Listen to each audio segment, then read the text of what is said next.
Hey everyone, thanks for joining me again for another podcast. Today I have sociologist Rod Graham from Old Dominion University with us. And we're going to talk about how academics engage with the public during an age of rapid technological change. So YouTube, Twitter, Facebook, all of these different platforms, how academics can engage in public sociology or public criminology. We're also talking about the role of class and higher education and making your way through higher education and what role class can play.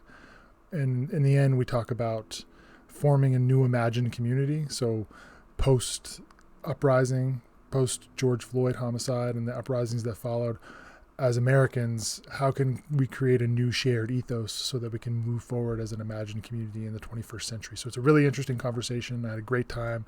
I hope you enjoy it. If you find these useful, please hit the subscribe button down below or follow me depending on your platform. And again, sit back and enjoy. And I really, really appreciate your time. Hey, thanks for taking the time to join me. I really appreciate it. So before we just get started, I like to just, everybody who comes on, just give you a chance to introduce yourself a little bit. And I introduced you, like who you are and what you do for work basically, but can you tell us a little bit about yourself, maybe where you grew up?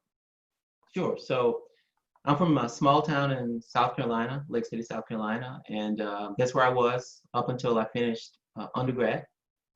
And which was at South Carolina State. Actually, no, undergrad and then grad. I got my undergrad at South Carolina State, and then my master's at University of South Carolina. And I started as a biology teacher. So I got my first degree in biology education, and I did that for a couple of years. I left that. Wasn't any war stories, kids weren't throwing spitballs at me or anything. I just decided that it wasn't for me, and then that's when I went into sociology. So I was in South Carolina for most of my life, and then I moved to New York to complete my PhD at the Graduate Center, CUNY Graduate Center. So I didn't know this about you. So were you training to be a teacher, or did you actually go out and spend a couple of years teaching? Oh, I did the whole song and dance. I got the degree in biology education, and I got the certificate, and I taught for 2 years. And I thought that was going to be my life, but I think it was more of a kind of a working class thing so now that I'm older, I can do this kind of sociological analysis. So working class people tend to look for work, when they go to school. So I just had in my mind that, okay, if I get a degree in teaching, then I can work. I wasn't thinking about the meaning of, or my purpose and all that kind of stuff. So that's why I went into teaching, and then I left. So yeah, I was a full-time teacher. I know. You mentioned working, there being a class element to this. I know I grew up working class as well, and I had the same feeling. So when I think back, why did I join the Army? Why did I become a police officer? I was raised and taught that to seek out these types of employment, the things that were like accessible, that I thought were realistic, that I thought would, and like if someone had told me when I was 17, 18 years old, oh, maybe go get a PhD and become a university professor, I would have been, it would have seemed, yeah, it would have seemed very alien. And then when I see, so my kids, so like my wife and I were both in working classes. She worked in a poster shop, and I was in the Army, and and then she went and got a PhD at almost 40. And then being introduced to this new cohort of people, and then realizing like they're not any different than I am. They're just regular folks. For me, it was this being introduced to this new group of people through her. Was there some event that made you, or people that you met, or some experience where you said, oh, I can go do that? Was there something that led you there? I don't know. I think I just always liked knowledge and playing around with ideas more than the nuts and bolts of teaching.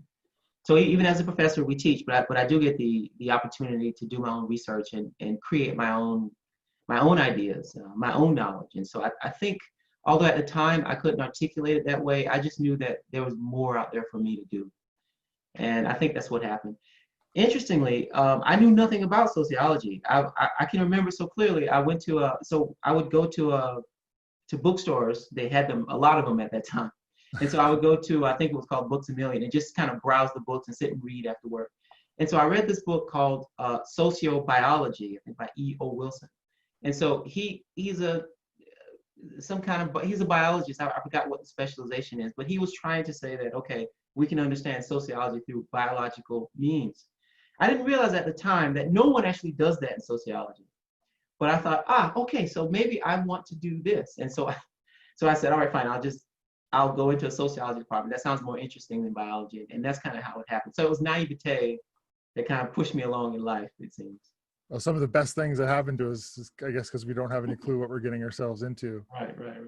What can you tell us sort of broadly, if and just in a few sentences, if you could tell us what it is that you study, so like what your field of expertise is?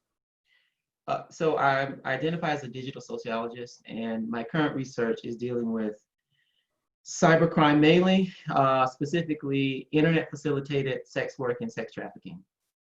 Okay, and was there, so I understand the sociological imagination that you had, and you're reading these books and you think, wow, this is fascinating, this is something I'm really drawn into. Can you tell us a little bit about how that focus got refined as you moved along in your educational career? Was there some mentorship, some project you worked on, or some event or something that really narrowed your focus to that?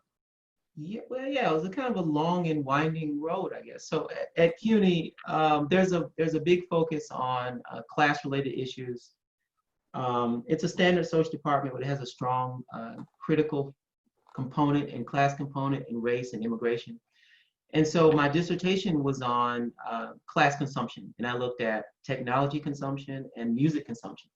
So as time went on, I left the music behind, and I realized that the future of social science may include technology. May? And so that's how it started. Yeah, it does include technology, right? And so it went that way, and I'm still a sociologist, but here at Old Dominion University, our sociology and crim departments are combined and crim dominates. So I found myself moving into cyber crime more than just the social patterns online broadly. So that's how that happened. Okay. So it was kind of like your interests intersected with the realities of like the workplace and those imperatives, and you found a space where, hey, this is something I'm really fascinated with, and it sort of makes sense with my career. How long have you been at Old Dominion? This is my 6th year. So, excuse me. So I just achieved tenure. Okay. Mm-hmm. And typically most of the people I've had on here, it's been because I was doing research and it was something police related, and I thought, oh, this fits in, and I'd really like to have a conversation with this person. With you, I'd like to focus a little bit more on this activity that you're engaged in, this like public pedagogy, where you're reaching like this. I found you online and saw that you were doing something that I was interested in doing, but I thought he's doing it better than I am, where you take these complex sociological sort of concepts and explain them to the general public in a way that's consumable but not condescending, is the way I'd like to describe it. Oh, it's a good way. Yeah. I really appreciate it, because as I'm listening to him, like he's explaining something very complex, and he's not dumbing it down to me, but he's also talking to me in a way like that, just that normal people have a conversation. So I really appreciated the way you were conveying the information. What was it that, because it's not something that I see a lot of academics doing. What was it that made you enter this online space as an academic? What drew you there? Well, I think first I was a consumer of that stuff. So I love listening to people talk about ideas. In any outlet. It could be a YouTube channel like yours, it could be C-SPAN, it doesn't matter. In fact, I saw you probably before you saw me. I saw your last interview. And so I just like it. I enjoy those kind of conversations. It's also the case that I'm not your standard academic, in that I don't go to a lot of conferences.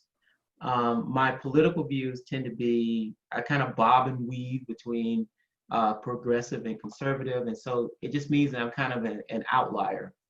So one way to deal with that is to just create your own path, and so that's kind of what happened. It's also the case that in listening to these people, I realize that they're talking about a lot of social issues, but they are ignoring what comes from the ranking file in social science. So they'll pick up on a sexy idea. I think we're going to talk about white privilege a little bit today, which is fine. I mean, they'll pull that out, but they won't deal with sociological issues or social issues using sociological ideas, which is kind of weird. I mean, we're dealing with this COVID-19 thing, and the first thing that people will do is they'll bring on a epidemiologist or a doctor, and then they'll go to their opinions about it, which is fine. I mean, everyone has their opinion, but they don't do that with social science. They just start with, well, I think this, and they just move on, you know. But so there's a need for this as well. Yeah, it's amazing how like when I started creating my content, it was during the COVID crisis, and I thought, here's an opportunity I can share, you know, get on, enter the space and share some information and sort of work it out, figure out, you know, what I'm doing and learn how to engage, because it's something new. And I'm sure in a year or two I'll look back and be like, oh my goodness, what was I doing? But I've been shocked at how so I started doing this right before these uprisings, riots, whatever people want to call them. And I've been shocked at how people are immediately experts on topics like police use of force and police policy and all of these things. Have you found, like, how have you been received? Like when you put something out into the world and you're trying to do it in a different way, where you're trying to root it in this research, how is it being received by the general population? What kind of feedback are you getting? Well, so I really just started doing a lot more on Twitter and a lot more of these hot button issues. So for the first couple of years that I had my YouTube channel, it was really for my class. So I would interview, similar to the way that you're doing it now. I was teaching a race and inequality course, and I said, well, you know, I can't talk about the Asian experience or the Hispanic experience, so let me see if I can bring someone on.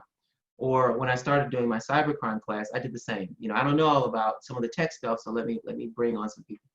And so it started that way. So in that case, it wasn't a whole lot of interest. You know, people would watch it, but, you know, it wouldn't get a whole lot of views. It's only recently with the George Floyd stuff that people started to realize that I had a slightly different way of thinking about things, where I was sort of in the middle. I mean, in no way am I saying there's no systemic racism, and I will talk about that quite a bit.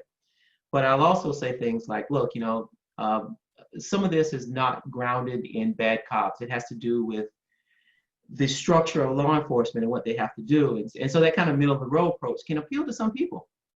Other people find it maybe boring, so because they want those, more polarized opinions. So in academia, I don't know. I mean, at my school, no one really does this that much. So and I don't really bring it up too much. And that's one of the next thing I wanted to talk about. So you have this reception, you have a particular reception with the general public, but academia is a whole, like, I'm still trying to figure out what the hell's going on half the time, because I feel like an alien most of the time, like I had landed from another planet as the 42-year-old PhD student. Everyone's 25, and there's this monolithic sort of, like, everyone sort of sees the world in very similar ways, and it's this culture, and it's like anything, you need to learn how to fit in. And I was very reticent to begin doing this and engaging the public in this kind of a way, like jumping up on YouTube and interviewing people is one thing maybe, but then taking it to the next level where you're sort of getting down into meeting people where they are. So people go on YouTube and they watch videos about topics they're interested in, and then they ask questions, and they're on Twitter, and it's sort of, but I felt as though it would be interpreted as sort of this lowbrow, non-academic activity. Have you? Probably will. It probably will. I mean, for me, I did it, but I didn't really talk about it a whole lot because, it's not something that many academics value, or they think that it's kind of bastardizing the discipline or something. I don't know. But I think over time, I think you're ahead of the curve, because over time, more academics will start doing this kind of stuff. So, and you're starting early. I mean, you're in graduate school and you're doing it. So depending on your career track, it might actually be quite beneficial if you're. So I started out as a person that wanted to just do research, and then I moved into public education, or at least trying to anyway. Whereas if you're someone who knows early on that what you want to do is use your knowledge to explain things to the public, then starting in graduate school is, I think, is fine. I mean, it's a good start. And so when I think back, and I don't know, maybe this is just nostalgia from a period I didn't even experience, but I just imagine in like Foucault and all of these intellectuals gathering in these halls and having, because I've read some of these things where I'm like, oh, this is not something somebody wrote. This is a transcript of a conversation. This is someone giving a speech. This is information being disseminated to the public through the spoken word. And it seems like back in the day that was something that was considered legitimate, but the public square today is YouTube and Facebook and Twitter. Yeah. So what do you think, why do you think there is this, if that's the public square, what is it about this these new platforms that you think keep academics from maybe engaging and being open on them, if that makes any sense? I think that academics, or just institutions in general, want to be gatekeepers of knowledge, because we're supposed to be the authority, whether it be professors or medical doctors or what have you, right? And then someone can come along with none of our training and kind of, in a way, cut the line, and then go on YouTube and just start talking about these issues. You don't like it, so you just kind of dismiss it. And I think that's one of the problems. So it's about preserving power, basically. Yeah, it's a good way of putting it. Sure, certainly. Yeah, and it's something. I mean, the ability to contain those discourses and that information and say, well, the only legitimate platform to discuss these highbrow ideas is in the classroom, in these structured environments. If you let go of that and release that, like let the genie out of the bottle, I can see how that could be very threatening. Maybe, people don't even realize that they're threatened by it, but I can understand. A part of it, yeah, is also just ignorance. Like, a lot of academics don't even consume this kind of stuff, so they don't know what's going on. They don't know that these conversations are being had. But I think departments are changing. A couple of years ago, I started writing op-ed pieces for some of these digital journals. And when I first started doing this, and I told my department chair, she did, okay, whatever, it wasn't a big deal. But now our university is starting to value that. We call it community engagement. Maybe it's a public sociology at another place. But now people are starting to appreciate that a little bit more. And we're starting to develop some kind of metrics to understand the impact of that. The same way that you were trying to understand the impact of a peer-reviewed journal through citations. Now universities, I believe, are trying to understand, okay, well, this got so many likes, or this appeared in a small, digital magazine, but then it got cited in New York Times or something like that.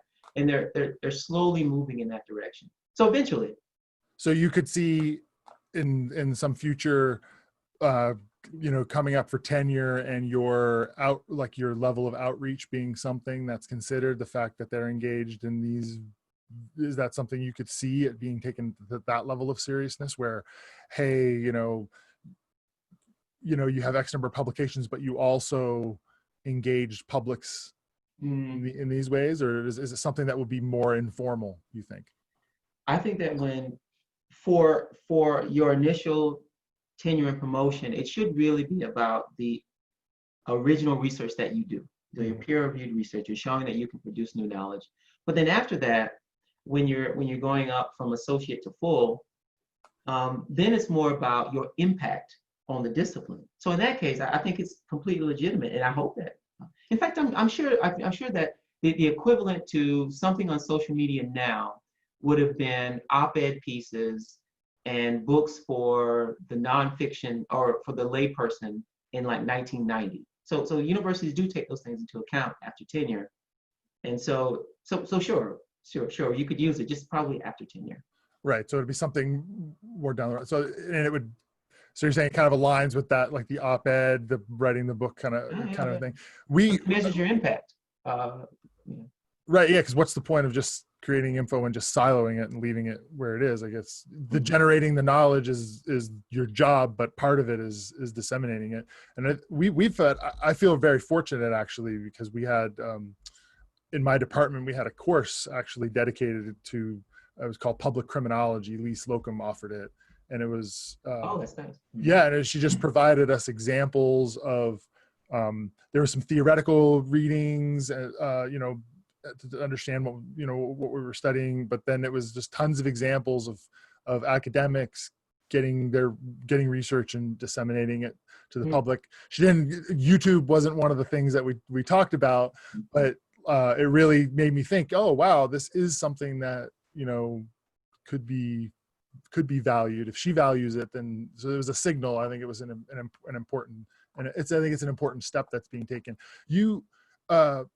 So one of the reasons I wanted to talk to you is so the people that consume my content, I wanted them to know about your content so that they can, you know, if they're enjoying the stuff I'm producing, I'm sure they'll really like the stuff you're producing. Can you tell us what is it that you're, outside of your academic work, what is it that you're putting out to the public right now? Like what does the stuff you're creating look like?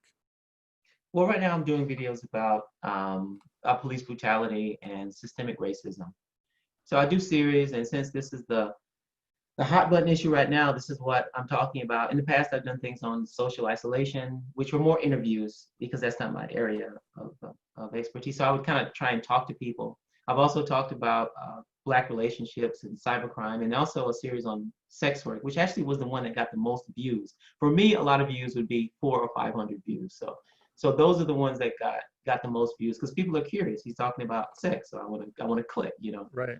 So, but right now it's I'm talking about social issues regarding race and racial inequality and police brutality.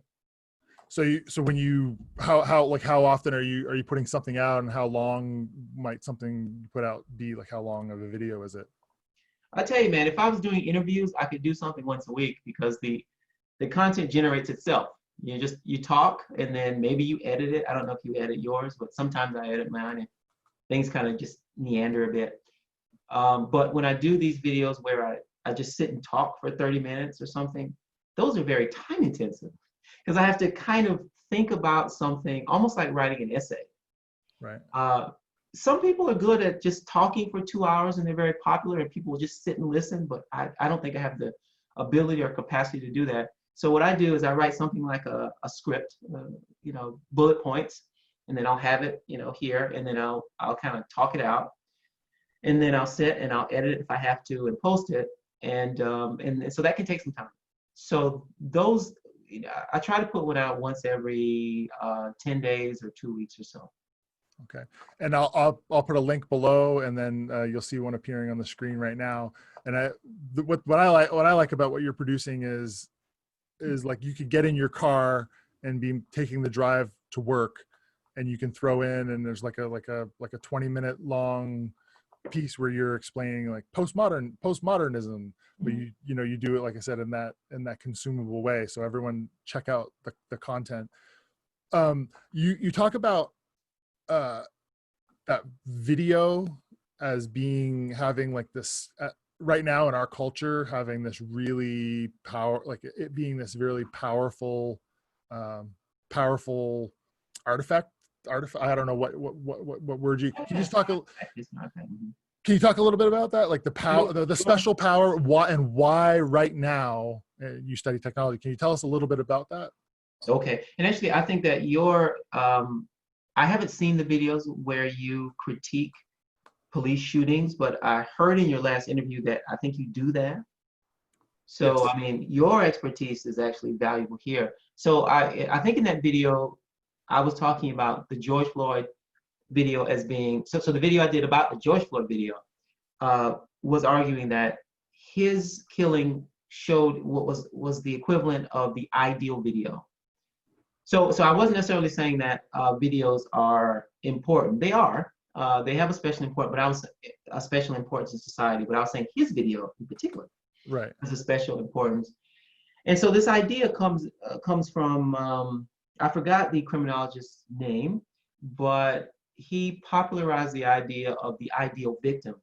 And it's that it's a person who's victimized in a certain way where they're not complicit in that victimization. And so that allows the public to rally around that victim, and you can then push for certain policies. So Megan's Law, I think, what is it? The Megan's Law, the sex offender law or the child offender law, where you have to register in a sex offender database, all that stuff.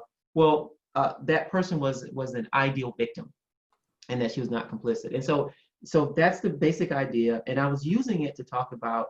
So I'm going on a little digression a little bit, but I think it's important if you don't. Please, if you don't mind. No, please, go for it. Okay. So I was using that in applying it to sex work, because there's been over the past 10 years, actually 20 years or so, tremendous push to deal with sex trafficking. And sex work is illegal when it's paid consensual sex. So sex trafficking and sex work, but primarily sex trafficking. So all these laws have been passed which have funded local and federal police departments, and there's been a push to deal with sex trafficking. Okay, that's all fine and good. No one is against that. But what they use, they being the advocates for these policies and for grant money, is the ideal victim. And so the ideal victim would be someone who's 15, 16, white, from a good family, doing everything right in the world, not complicit in their victimization. And then someone in a white van comes up and snatches them and then sells them for sex. Okay, now that, I'm sure that has happened, right? Obviously, but that is not representative of what usually happens in sex trafficking, where it's a lot more messy, where you often have women who are using drugs, and so they get involved in a pimp. I guess they're called controllers now. A controller who says, okay, I'll get you your drugs, but you need to do this for me. So it's still sex trafficking, but it's a lot messier, right? That person got into that in a different because they were already doing something wrong. So they don't show that. They don't, I'm sure you've seen those 1-800-human trafficking videos or billboards or ads where you see the young girl, maybe a bruise on her face and shackles. And so that's the ideal victim. Now that's a rational thing to do, because you're trying to generate interest in this issue and get people to say, yes, Congressman, please add, more to this bill, or please, I'll send money to this cause. Okay, so that's the ideal victim. I see the George Floyd video, and maybe I was wrong about this. I mean, you can tell me more. I see the George Floyd video as, compared to other videos of police brutality, as the ideal video for all kinds of reasons. One, it's a long shot. So I watched the Washington Post piece together like 12 minutes of the whole thing from start to end. And so someone like me who doesn't know policing, I can look at that and say, I don't care what I know about policing, this is wrong. Right, like no matter how you talk about, well, the police should have done this, the police should have done that. Me as a citizen who is ignorant of policing, I still would not be convinced that the police was justified. But in a lot of those other cases, if you look closely, the police probably did what they should have done in that scene, right? So there's always this way of equivocating, but not in this video. Also, you've got the time frame, the 8 minutes and 56 seconds or 46 seconds. You've got the knee on the neck. I mean, how uncannily close is that to the Kaepernick thing? I mean, it's just amazing. I mean, all of these symbols. You've got the other police standing around while this is going on, which is symbolic of a kind of a state structure on this one black man. Black mothers, or probably once they figured out or learned that he said, he was asking for his mother. Yeah, it was heart. It's like, oh God, I mean, it's just all of those things came together in that video to rally people. I mean, people in other countries will see that and say, well, what the hell is going on here? Mm-hmm. You have a cop is killing this man and no one is doing anything but watching. So it was just the perfect shot. I think in that video, I mentioned, so I'm from South Carolina, and one of the cases was I think the name is Michael Scott. Why didn't I think about looking that up before I'm talking to you? But I think it's Michael Scott. Anyway, a guy who was running away from the police. The police shot him. Mm-hmm. And so I think initially the police got off because there is something about Michael Scott had taken a taser from the police and dropped it and ran. And so the police then shot him or he had the taser or something. Anyway, during that first, I think the criminal case, it was like, well, he was justified in doing that. And so that video, people got upset about it, but they only got like a grainy cell phone shot. They didn't see it from beginning to end. And there's all this vagaries. You don't get that with George Floyd. It's just a clear-cut thing. So it's the ideal video. Yeah, it was when I got up in the morning and I saw like a link to it and started watching it. And for the last like year and a half, I've been working on a project where I had 1,759 police involved deaths that I went through each one and read the accounts of them. And whenever I tried to find video. And so I've been immersed in these police related deaths for an extended period of time, and nothing really, it's horrible to say, but nothing, you become very numb to it. Like I can sit there and watch as a human being is killed by another human being, and I can code it and turn it into numbers and say, oh, this is a such and such, this is a such and such, and then move on to the next one. And 10 minutes later, it is no longer something it's just kind of turned into numbers for me. It doesn't hold, you know what I mean? It's something that I'm able to slice up and categorize and move along and think about in a rational way. Mm-hmm.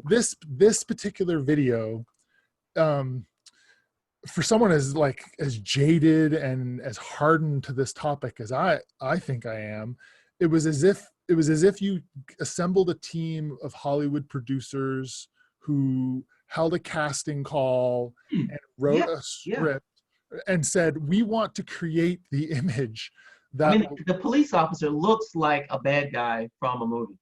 It is crazy, down to the gloves and the black pants, making it look almost like his hands are in his pocket. Like it's this casual, effortless, heartless, systematic destruction of human life and it's drawn out over this.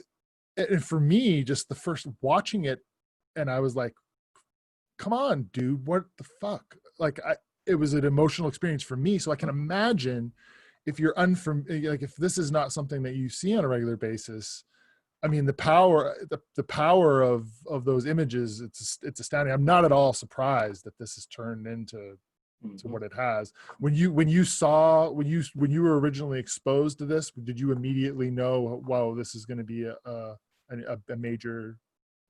No. I had no idea. I mean, we've had so many of these kind of instances before. In a kind of cynical way, I think that a lot of the protests, this is going to sound somewhat bad to me, but a lot of the protests were because people are like, man, I'm in the house all the time. Now I got a legitimate reason to go out. So they participated in the protests. But that doesn't take away from the value of the protest or the fact that they needed to protest. I just think that, we're just in a unique time. So no, I didn't expect this at all.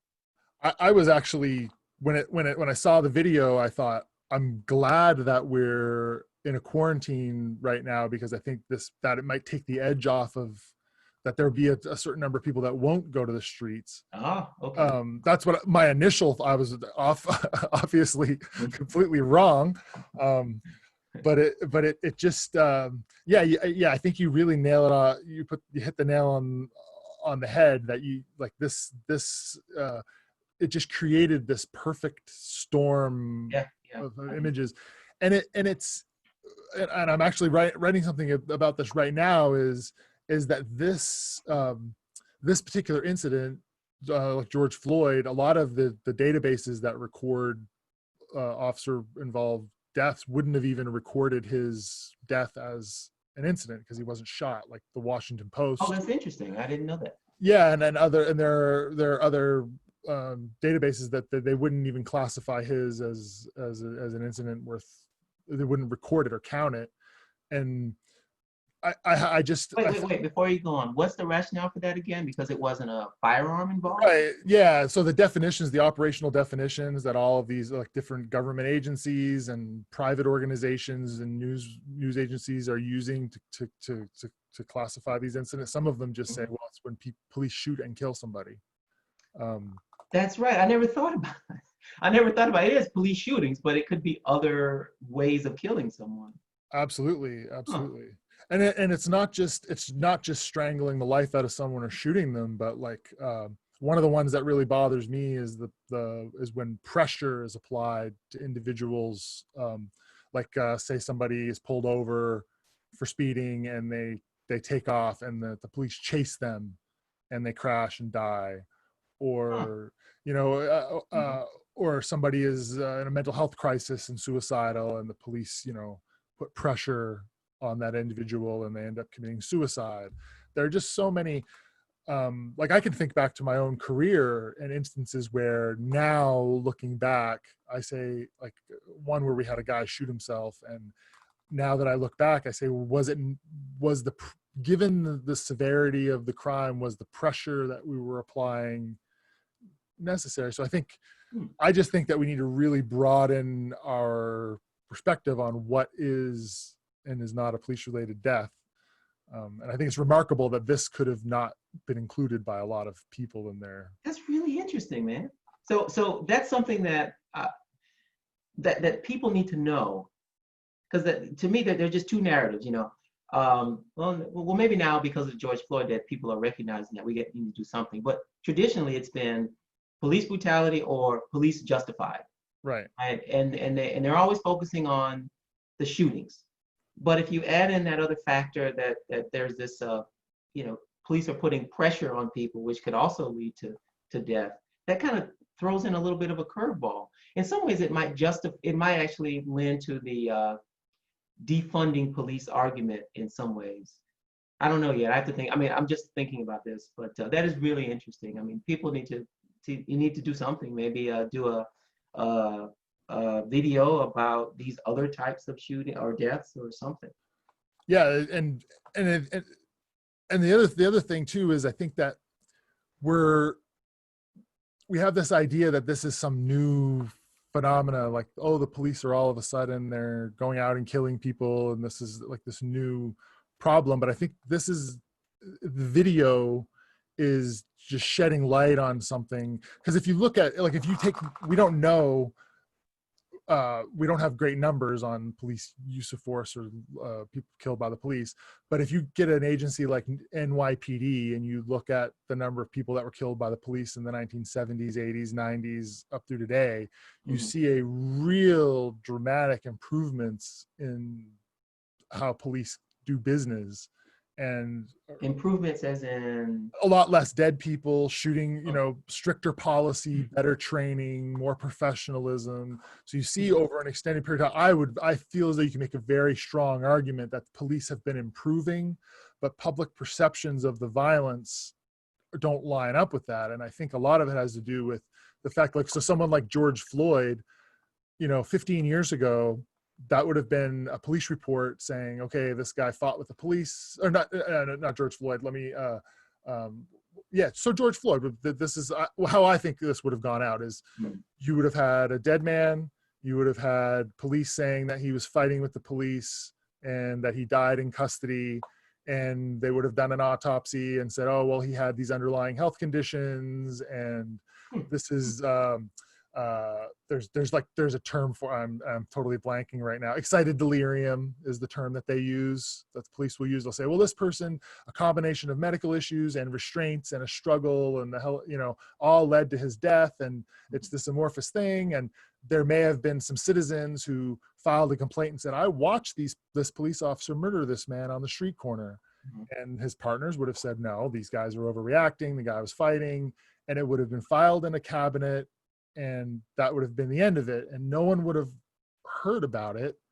But in this environment, and you as somebody who studies technology, this crazy system of this network that exists, we're able to just share this. So someone in India wake up in the morning and saw something that happened an hour ago in Minneapolis and be outraged by it. And no other time in history has this been the case. What can you talk a little bit about, as somebody who studies technology, is this something that we can manage? Is this something that the state can manage? Having the dirty little secrets of the state be revealed to people in this way, is this something that we can survive as a society? Well, I guess it would depend. Well, the short answer, yes, the state can manage it. China does this now through managing, through having certain choke points. So although the internet is distributed, the way that you can control that is by having certain choke points, so they can read data as it travels through. And if it's something that they don't want to get out, then they'll just block that content. So it is possible. They also make it so that I believe everyone has to license their phone, and so there's a kind of a panopticon type quality to things. So people won't record that stuff because they know that they can be traced to it, so they won't do that. So it is possible, but the question would be, do we want to do that?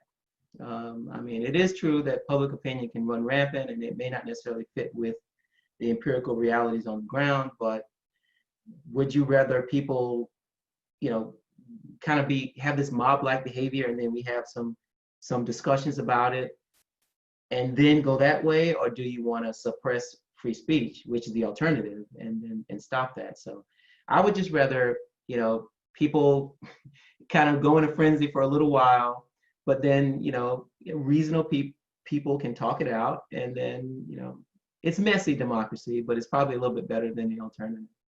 Yeah, and I think we see the sort of, I know I see this emerging where there are these calls on these corporations like Facebook and YouTube, and to restrict, to control the dissemination of information, and to like almost act like a government in how information is being and what is being disseminated.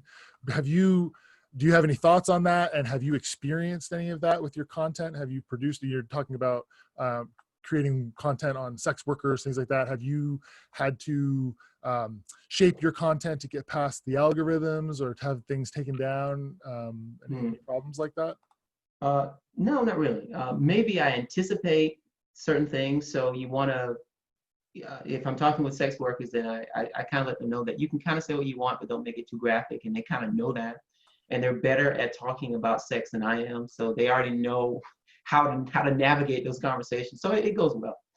But my personal opinion is that, well, it's two opinions. First, YouTube and Facebook, those are private companies, and they're not benevolent.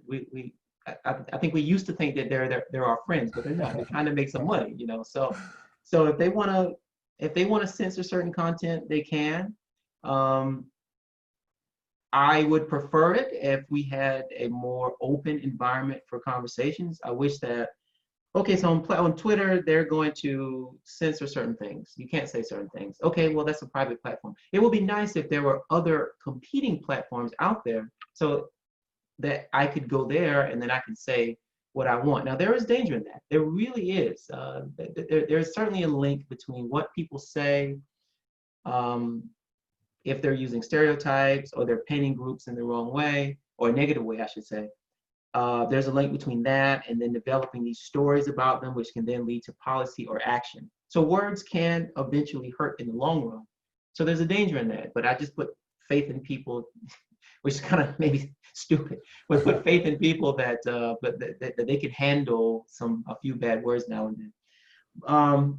Interestingly, I'm concerned about men's rights, which sounds kind of crazy, and kind of let me explain where I'm going with this. There's been a lot of talk about how boys are not doing as well as women in school. There are also, of course, historically they go to prison more, they're committing more crimes, but also the suicide rates are high. So as a male, I am interested in dealing with these men's experiences. So I think it was last summer, I don't know, somehow I found this collection, this manosphere, like this place where these men are talking about men's issues. And sometimes it can go off the rails, they can be kind of misogynistic. But in general, they're talking about the issues that men face, like maybe unfair divorce, paternity suits, and all this kind of stuff. So I found that interesting. Okay, well, on YouTube, they're censored. Mhm. And so I don't like it. I think it's incorrect. I don't personally, I don't like it, but I do understand it because YouTube is a brand and they want to make it so that more people will come to YouTube, and men's rights, at least the way that they talk about men's rights, can piss some people off. And people don't want to advertise them on that content, so they try to. But what is there a point? So I've been saying like YouTube, Facebook, Twitter. This is the new public square. Like back in the day, you'd go to Harvard Square and put your soapbox and stand up and hand out your pamphlets and yell and scream about whatever topic you're interested in. Nowadays, if I am an activist, if I'm somebody who wants to reach the public, I go on these platforms. It's the new public square. Is there a point where this idea that it's a private institution, profit making entity that has the right to censor as they see fit because they're a private business, which legally I guess they can put on whatever they want, can you foresee a point? I mean, there's an incredible amount of consolidation. Like you just said, I wish there were other platforms. Right. Yeah. They've developed they're very monopolistic, and our government is structured in such a way that once you acquire power, you're able to like put up barriers to entry, and we haven't attacked the monopoly, and they've consolidated these platforms where you have just a handful of people on boards of directors within these companies that sort of have a lot of say. And like, let me give you an example of some content I created. Was I interviewed a friend of mine who just got her PhD, and she's going to West Point. She's going to be an instructor at West Point, and she is a counterterrorism expert, and she did her dissertation on women living in the United States who are members of ISIS.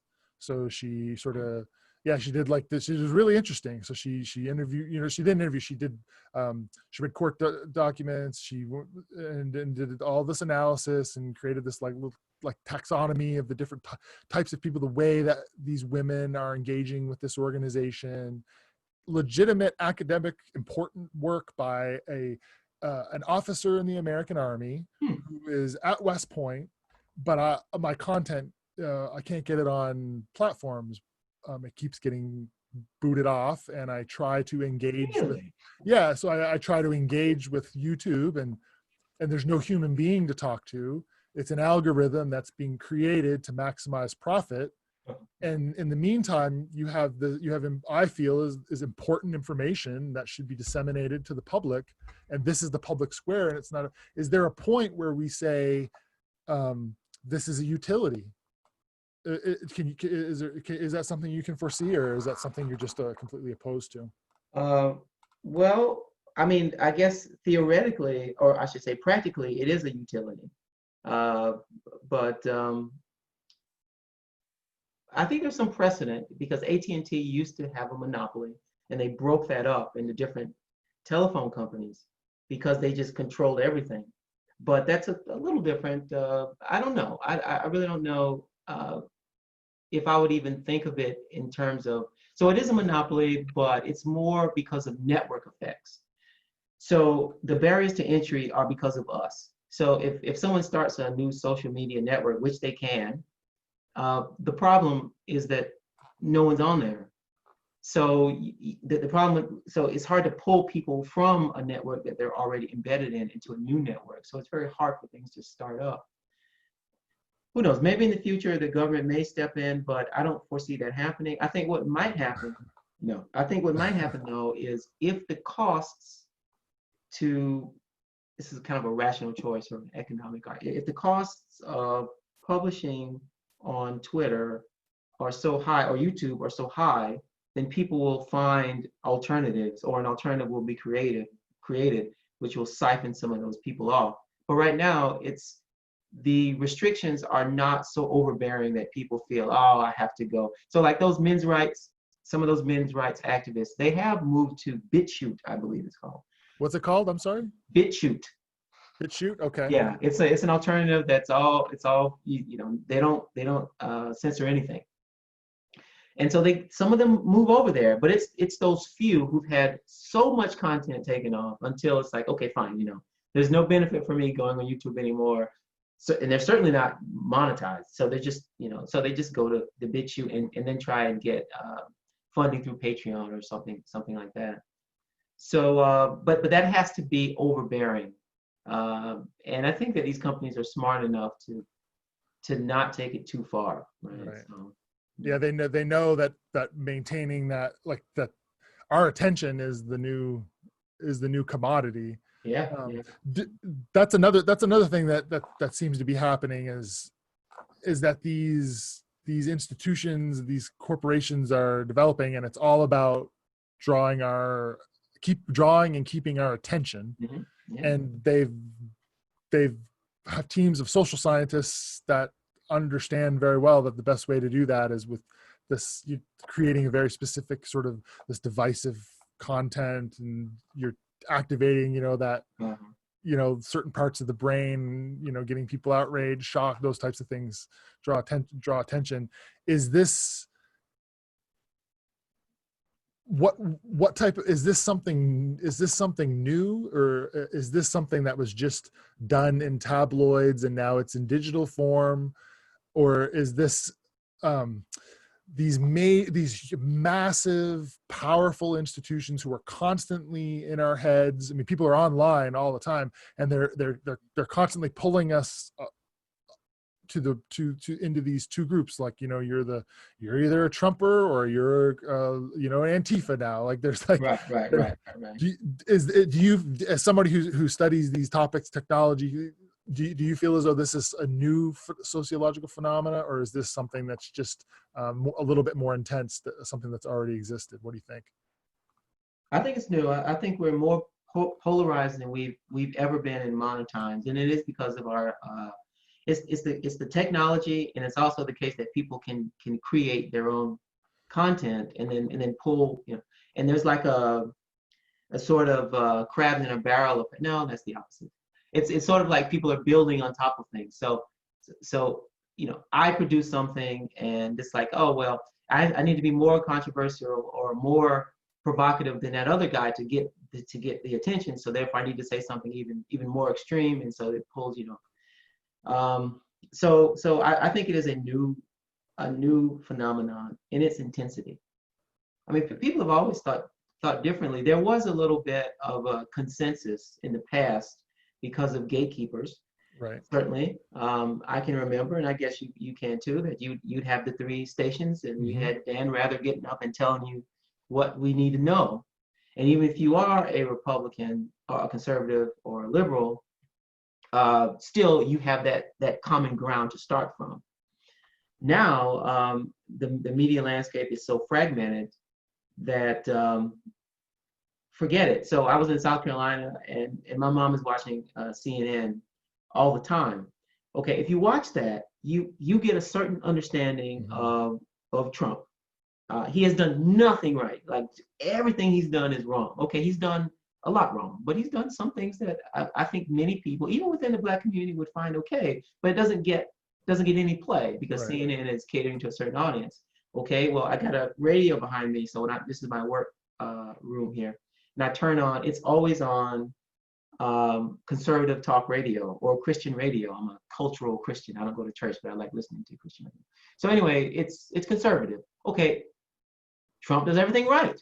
Like if only I had this to listen to, I would think that Trump is this awesome president who's stopping the Chinese from taking our jobs, and he's the law and order guy, and he's making America wonderful and great again. So I mean, that's somewhat unusual. So even in the 20s and 30s and 40s, in the era of newspapers before television, there were a lot of newspapers, and they always were, some were conservative and some were liberal, some were communist. I mean, you had a lot of different newspapers, but there was always that mass media thing going on, where there's the radio there and then the TV there, and that was sort of controlled. And then you had, so I did this video about postmodernism, where all of these things that we used to go to that were authority figures and would dole out what we should know, we don't go to them anymore. So there's no local priest. The teachers that we listen to, they're not the authority figures that they used to be. Professors, forget about it, even when it comes to medical professionals, you can go on WebMD and figure out something. Or you've got people who are no longer in the medical profession, but they're writers, and they say, oh, you know what, I was a doctor for 15 years and they did it all wrong. Let me tell you what they were doing, And so that person speaking to your personal views about things, so you like that person. And so, yeah, this is qualitatively different, and I don't know how to deal with it. And so you got that fragmentation, and then on top of that, you've got these algorithms that continue pushing you down this path, right? So you can't, unless you're very conscious about it, you don't realize that Google is showing you what you watched yesterday, right? Or what you searched for politically yesterday. Even Yahoo. So my homepage is Yahoo, and I get the sense that they're showing me what I'm supposed to see. So I like the Dodgers, so I'm always seeing Dodger stuff. So it's just this is just very different, very different. It is, and I've said it before. Like it's like the printing press. Like the printing press changed the way information could be disseminated, and when you do that, like that's you're fundamentally changing. If you fundamentally change the way information is disseminated in a society, you should expect major changes. And I don't think we're going to know what that looks like, but we, as like the nation state, like the idea of like a country, not the country, we've had the idea of a country, but like the nation state, it's a relatively new concept, and it's a product of, we had technological change, and we needed to design, and we needed to not create, but a new way of organizing societies came into the world. And central to that was a great book called Imagined Communities. Benedict Anderson. Benedict Anderson, yes, and talks about how, like, I'm here in central Missouri right now, and you're out on the east. Are you in Virginia right now, or are you back? Yeah, and I didn't know if you'd gone to South Carolina with the COVID, all that. So you're in Virginia, and you have this you had a different childhood than I did, and different experiences. You grew up in a different place, and we have this different concepts and different ideas of what the world is, but we share this imagined idea that we're part of this community, and it's rooted in like the idea that Dan Rather can come on and tell us all the same thing, and then we have that shared understanding of the world. When you sort of rip that up, you allow everyone, you create now we have this new technology that drives us into these silos. And like you said, your news feed is being customized by an algorithm to draw your attention and keep it, and that's reinforcing the shit that you looked at yesterday. Right. And you talk about this in your video on postmodernism, that you think that we need to sort of, and if I screw this up, I apologize, but we need to have some shared overarching. What is that? So two parts to this question is, what do you think that looks like in the 21st century, and how do we get to the point where people buy into that? Easy question for you. I know, right? So I guess a little background. So Francis Fukuyama, the guy that wrote that famous book, The End of History. Yeah. So he wrote one, which I never read, but everyone knows about it. So he wrote a book recently called Identity, which I did listen to. I'm more of an audiobook person now than a reader.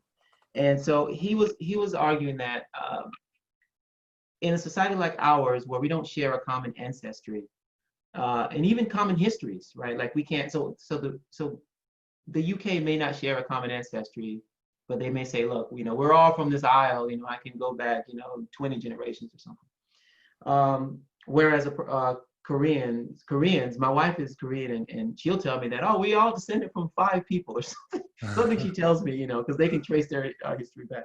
So we don't share that. So we need something else. And so he argues for a creedal identity, like the thing that can bring us together is a shared belief in the American creed of liberty, free speech, these types of things.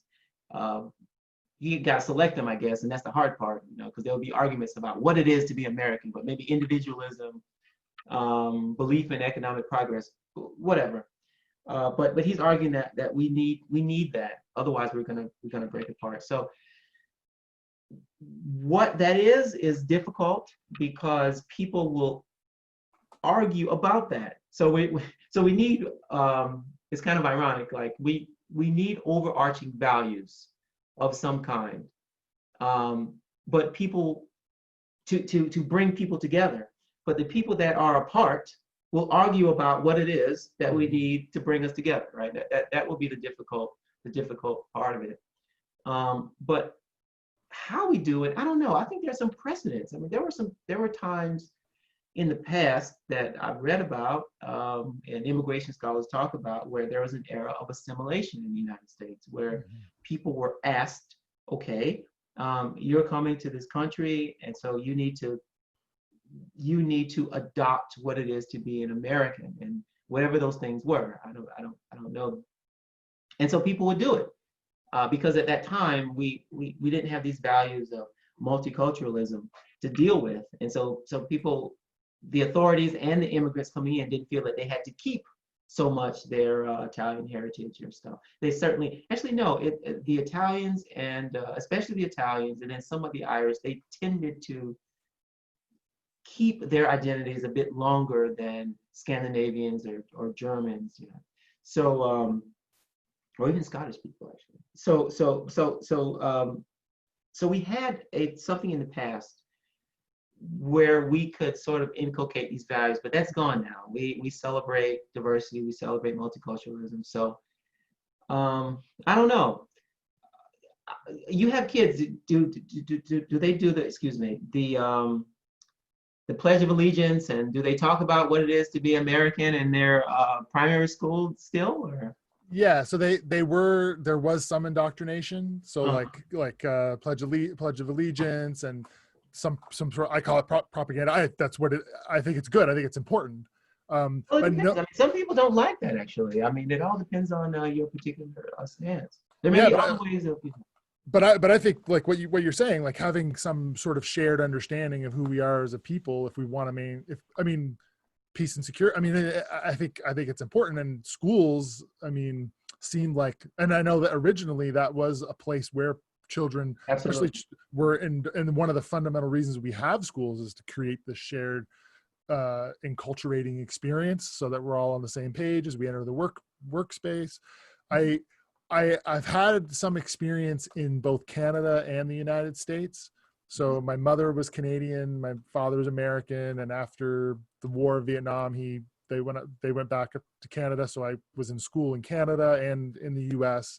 And it was a much more intense propaganda in Canada, where I think it has to do with being next to the world's to a superpower, where maintaining a Canadian identity is very difficult because you're bombarded with American culture, media, newspapers. So they put up these barriers to entry to American media. So a certain percentage of the music needs to be Canadian, a certain percentage of the television needs to be Canadian, and it's to preserve this Canadian identity. And then in the schools, there's this very concerted effort to like indoctrinate the children into these shared set of ideas. So like a lot more of like it's not the pledges, it's more like courses, like classes focused on what it means to be Canadian, what it means to be a good Canadian. And then on the television, you'll have like commercials funded by the federal government that are like, what's the origins of the word Canada, what's it means to be a Uh-huh. Canada, a little, yeah, like a little 30-second clip of some historical thing. And, you know, and it's trying to create this shared sense of community, and it's a government project. It's like a concerted effort. And I don't see that in the United States to the degree I do there. No, no, and we can't even agree on our origins. I mean, history shouldn't be something our interpretations change, but history by definition doesn't change, right? But Right. we we're now changing the way we think about our country's founding with this 1619 project, which was very big in this area because this is where the first uh, uh, Black Americans came. Was in I want to say Jamestown, but I can't remember. But anyway, it was around this area. The 1619 project is in some ways re-envisioning our founding as being about slavery. And so a lot of people are saying, no, that's not accurate. The founders didn't care about slavery. That just came later. And our founding was about something entirely different. It was about religious freedom. And so we can't even agree on that. I mean, it's just really the one way of thinking about the tearing down of the statues, the Confederate statues, is a change in what it means to be American. So I think a lot of white Americans would see this as just a part of their history, those Confederate statues, integrated, interwoven into American history. It's not a pretty history in some cases, but they will certainly say, well, still, that those are my forefathers, right? Well, we're changing that. I don't think that's a bad thing, actually, but I'm just illustrating the point that we can't even agree on some of these things, right? It's really it's troubling to see, but I don't know. Maybe I'm just being hyperbolic. I mean, it doesn't look like the country. So it's like, even though there's these protests, some people would argue that, look, these protests are wonderful because they're multiracial protests. It's not like Ferguson, where you kind of saw it was mainly Black people out there rioting and protesting. Now, I shouldn't say rioting, that's kind of bad, actually, because most of them were protesting, right? It was just some rioting. Now you're seeing it is far more of a consensus across racial groups that, look, something's going on, and we need to do something about it. So it might be that, you know, my fear that the country is breaking apart because we don't share values, it might be unfounded. It might be fine in 10 years. Who knows? I wish I were optimistic. I find this period, I find this like a terrifying sort of period in our history. I really am worried about how this unfolds.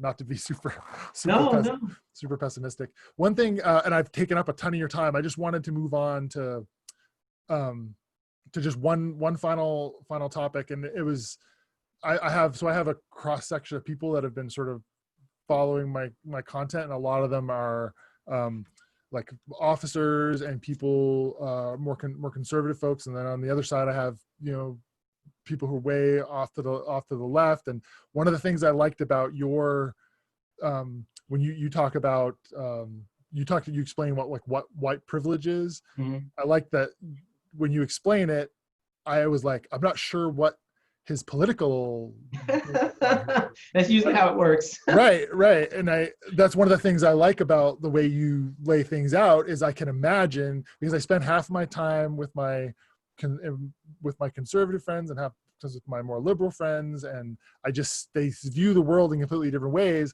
But when I hear you explain these topics, who normally I'm like, my conservative friends are just going to call BS immediately on this, and my liberal friends are going to say he's not going far enough.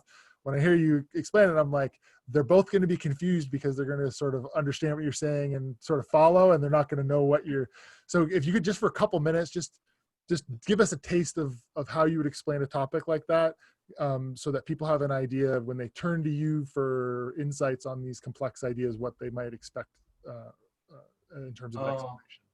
Well, so white privilege, as it's understood in the university, is unearned privileges for being white. And so my own take on this is that, okay, if you look statistically, that is accurate, actually. But it's not necessarily because of anything that an individual white person is doing. It's just how society is kind of structured. So, you know, I think in that video, I kind of explained, okay, there's this woke crowd that is trying to make everything about, no, that's a different video. I'm sorry, no, that's different. I don't think I've mentioned the woke crowd in that video, but I can't remember. But some of the issues with white privilege for me is that they point out these symbolic things that aren't that, to me, that relevant. So one of the famous examples from the white privilege literature, this is the main article that started all this was from Peggy McIntosh. She wrote that article or essay, The Invisible Knapsack. And so she points out things like the Band-Aids are not the color of a black person's skin. They fit more the color of a white person's skin. And that's a privilege, as she would argue. Or your hair care products are in the ethnic section for a black person, whereas yours are just in the hair section, right? And so a lot of that is accurate in the sense that that is how things are, but I don't necessarily think that they matter for most black people. They don't care. That matters when you go to college and someone teaches you that it cares, that you should care about it. Otherwise, you just go about your life. So to me, those are superficial things. They're worth talking about, you know, around the dinner table, but they're not connected to social outcomes. So for me, I'm more concerned about things like jobs and where people live, income and wealth. And so when you look at it that way, then yes, there is you can see statistically that all things being equal, it seems as if whiteness matters. And so the way that I prefer to think about white privilege is not necessarily that a white person is gaining something. I tend to think of it as your race not mattering.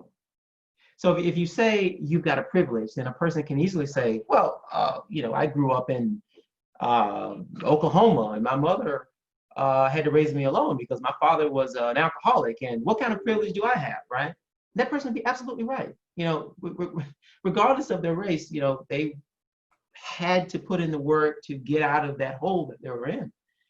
So telling a white person that they have privilege in that way, it just makes no sense for their everyday life at all.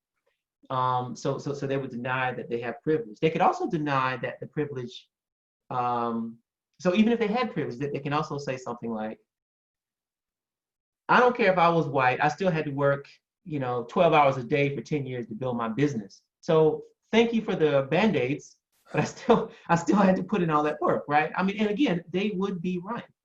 So saying that, you know, a person is given something for their race, I don't think is that effective. It might be accurate in some abstract sense, but it's not effective. So I prefer to think of white privilege as the privilege of not having your race work against you,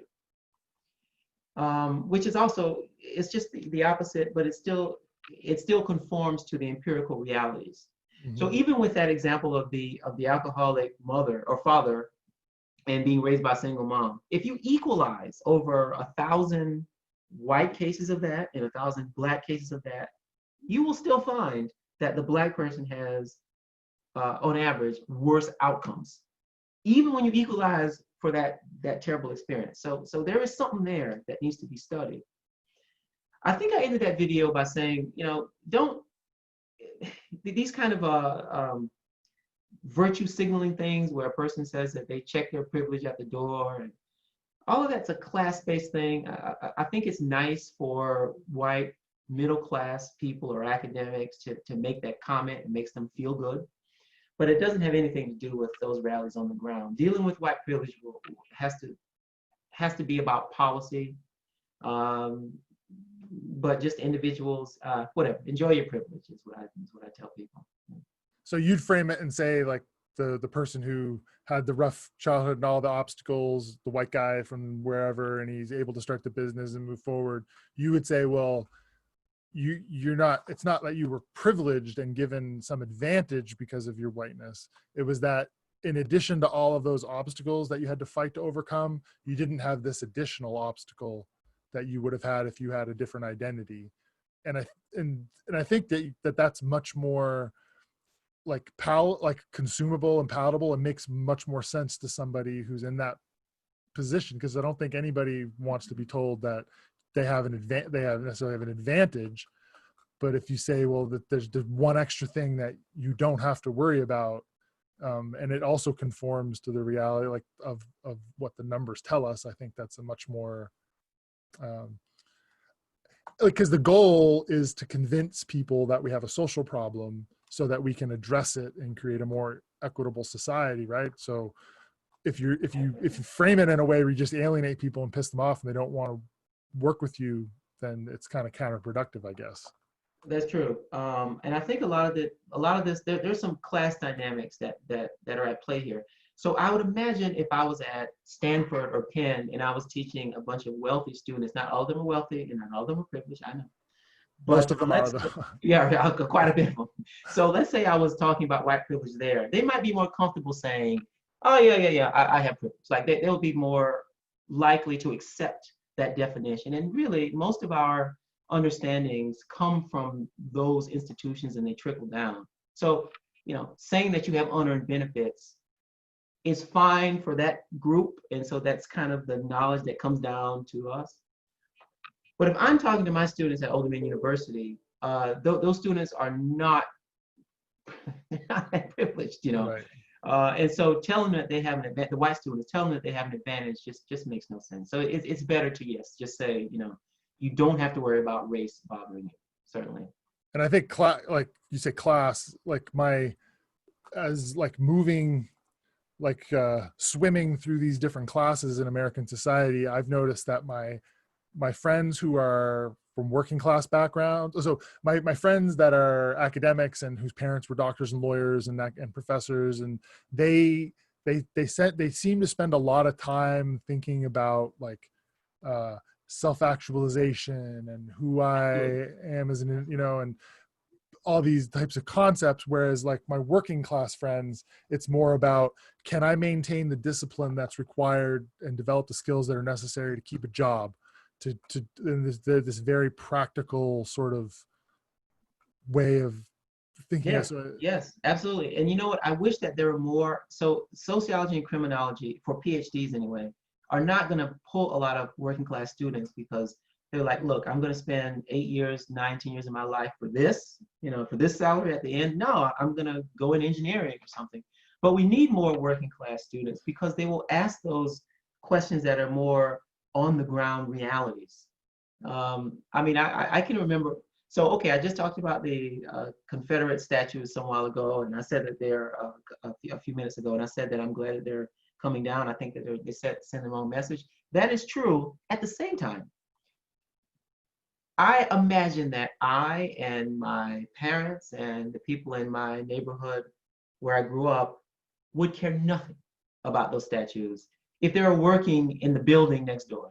They'd probably go get a ham sandwich and sit on the statue and eat it. Like they wouldn't care anything about that statue. It does have some symbolic resonance, but nothing like a job. Nothing like taking care of your family.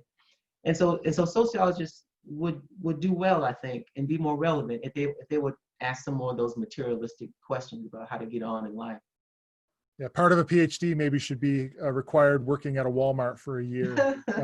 Yeah, I think the questions would definitely change, and I think you'd have a lot more people drop out if that were the case. Like, I've taken up a ton of your time. I just wanted to give one more opportunity just to just throw the ball into your court, and any sort of parting thoughts, or with all that's going on, what's on your mind. Just the floor is yours.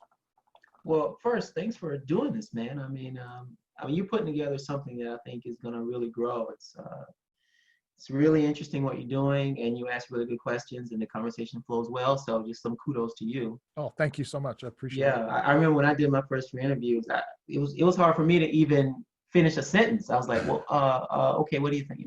So you're pretty good at this. You seem to be a natural. But I think I guess I could end by saying, I'm proud of these protests, the peaceful protests, and I think that there's something really important here that is being said by those protesters. And I hope that people listen across the aisles. When I turn on my conservative radio here, they're talking about the riots and they're talking about how police are justified. You know, they're right about some of that, but there's a bigger issue here of human life and human welfare. And, you know, maybe we should focus on that. Then we can get back into our political corners and duke it out.